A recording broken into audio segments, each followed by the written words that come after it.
expensive right now, but I'd like to issue a challenge to some of the tech people here that to think about creating lower cost SAR and attaching it to the satellites and the nanosatellites that are out there.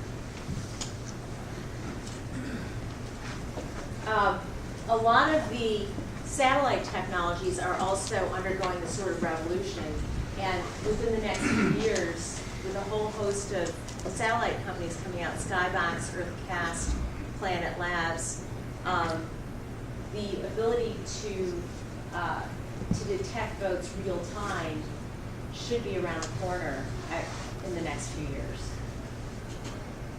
And I thought it was interesting that Inmarsat was offering free plane tracking, and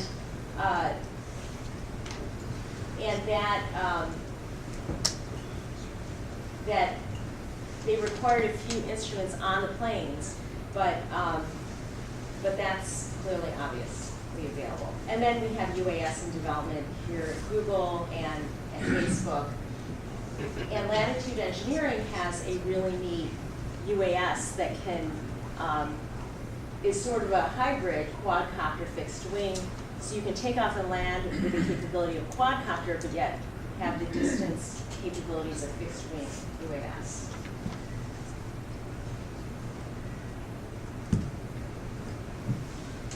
And there are ASVs for persistent surveillance.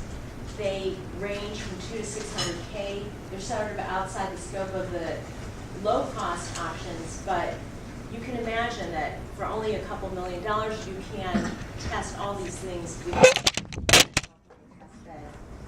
sail drone has the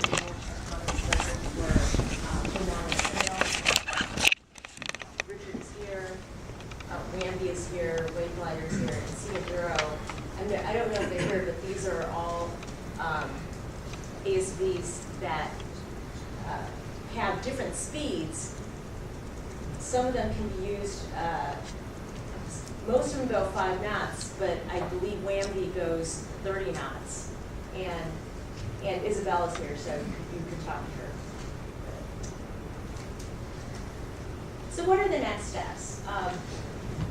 I researched these technologies sort of in a bubble, but obviously the next step is to talk to the law enforcement folks, many of whom are here in the room, and see what options actually are realistic and what options you've actually had experience with. We need to verify that these technologies do indeed provide evidence that are good enough to use in court.